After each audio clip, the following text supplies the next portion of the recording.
Hey everyone, ready for another deep dive? You know I love when you guys send in stuff, and this one is really interesting. It's this YouTube video all about the power of storytelling. And it really got me thinking, you know, how much we shape our own realities. Yeah. It features this shamanic teacher, John Rasmussen, speaking from like this really beautiful fall setting in New Jersey. Have you seen this one? Yeah, I did.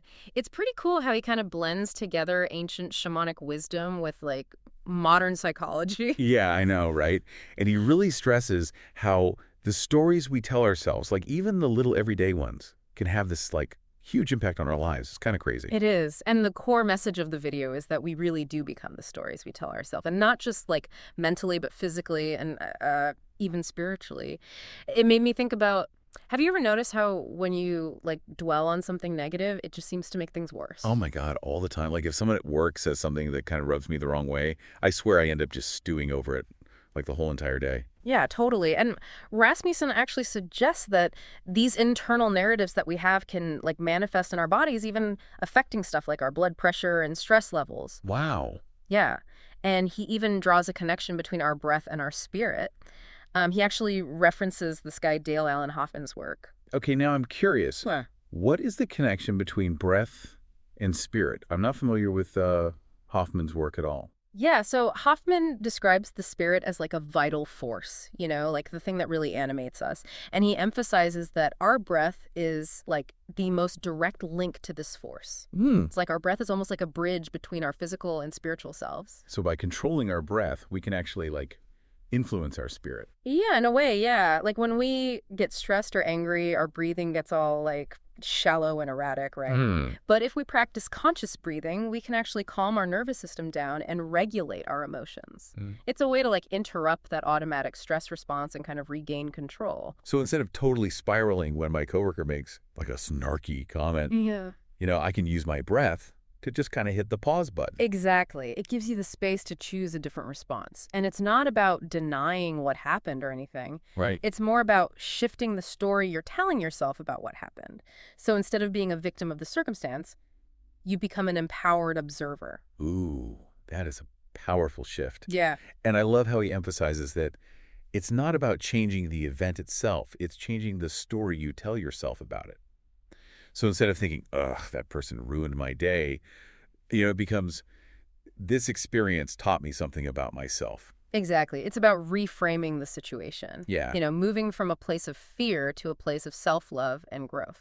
I'm also really drawn to like the visuals in the video, like all that gorgeous New Jersey scenery. Yeah. It's almost like a reminder to find the beauty, even when you're facing challenges. That's such a good observation. The video seems to suggest that just like we can choose to like focus on that beautiful scenery, we can also choose to focus on the positive aspects of any situation. Right. It's not about like pretending everything is perfect. It's just about finding that perspective that empowers you.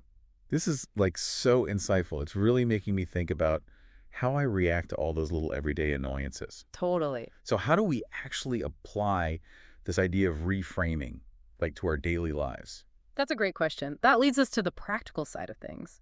Reframing is a skill, and just like any other skill, it takes practice. The first step is just awareness. Yeah. Noticing those automatic negative stories that pop up in your head when something challenging happens. So being aware of the stories, like we're telling ourselves that's the first step. What comes after that? Well, next we need to actually like create the space to choose a different story, and that's where breathwork can be super helpful. So we notice the negative thought and then just like take a deep breath. It's yeah, kind of, but it's more than just taking a deep breath. It's really about using your breath to calm your nervous system and shift your emotional state. Okay. And there's actually lots of different breathing techniques that you can try. Mm. Some of them focus on like slowing down your breath. Others emphasize certain rhythms or patterns. Do you have like a favorite technique that you use? Yeah, actually, there is one that I find really helpful. It's called box breathing. Oh, yeah. Yeah, it's actually really simple. It basically involves inhaling for a count of 4, holding for 4, exhaling for 4, and then holding again for 4. Okay, so that sounds pretty easy, actually. I've heard of box breathing before, but I never really thought about using it like in this way. Yeah, it's funny because it's often used by like Navy SEALs, to stay calm under pressure. Oh, wow. But anyone can use it to like regulate their emotions and create a sense of mental clarity. So like if I'm feeling stressed out, because I'm stuck in traffic, I can use box breathing to like create space for a different story. Exactly. Instead of thinking, oh, I'm going to be late, you might shift to, okay, this is an opportunity to relax and listen to some music. Right. It's almost like we're training our minds to just automatically like look for the silver lining in any situation. Yeah.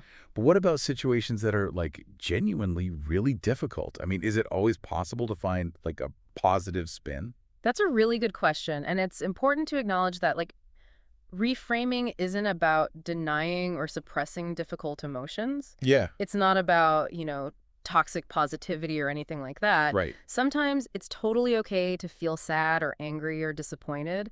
But even in those moments, we can still choose the story we tell ourselves about those emotions. What do you mean by that? Could you give me an example? Sure. So let's say you experience a loss or, some kind of setback. Instead of telling yourself, I'm a failure, Hmm. you could reframe it as, okay, this is a really painful experience, but I'm going to learn and grow from it.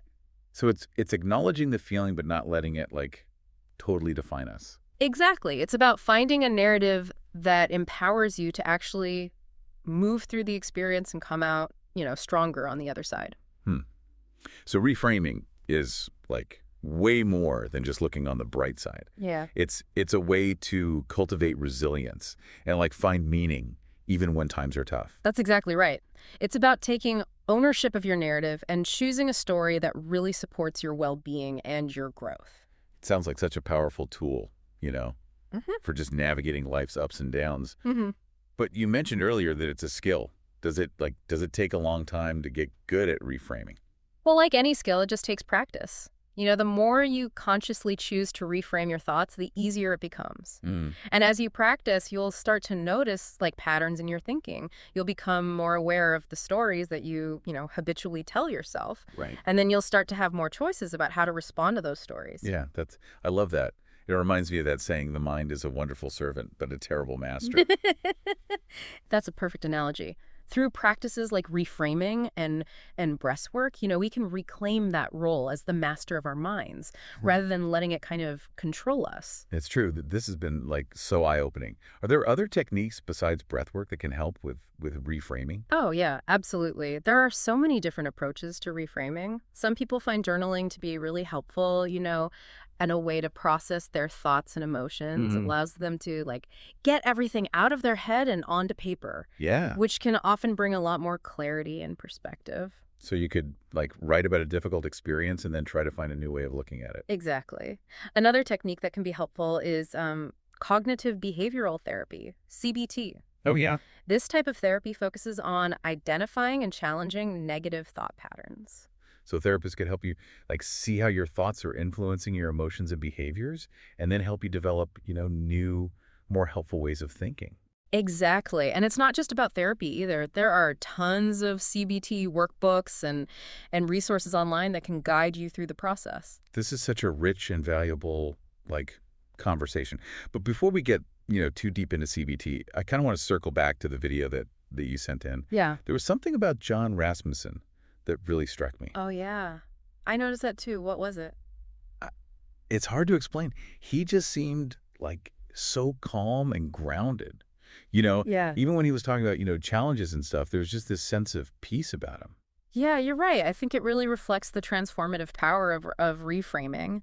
Like when we can consciously choose our narratives, we cultivate that inner peace and stability. Like he's reached this place of like self-acceptance where he can just acknowledge the ups and downs of life without letting them, define him. Yeah, it's almost like he's not really attached to a particular outcome or anything, but he's just focused on growth and learning through the process.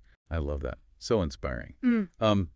Okay, to bring this back to our listener, what's like the key takeaway here? What do we really want them to walk away with? I think the most important message is that we really do have the power to shape our own experiences by consciously shaping the stories we tell ourselves. And it doesn't mean denying reality or anything. It's just about choosing a narrative that empowers us to move forward, with clarity, resilience, and self-love. That's a great way to put it. It's not about pretending everything's perfect. It's about finding that strength within to navigate, like, whatever comes our way. Exactly. And remember, it's a practice. Some days will be easier than others, but with, consistent effort, you can really shift your mindset and create a more empowering reality for yourself. This has been such a fascinating deep dive. I feel like Awesome. I've learned so much. I hope our listener has too. Yeah, me too. It's been great exploring these ideas with you. So as you go about your day, think about a recent challenging event. What story are you telling yourself about it? Is it a story that empowers you or holds you back?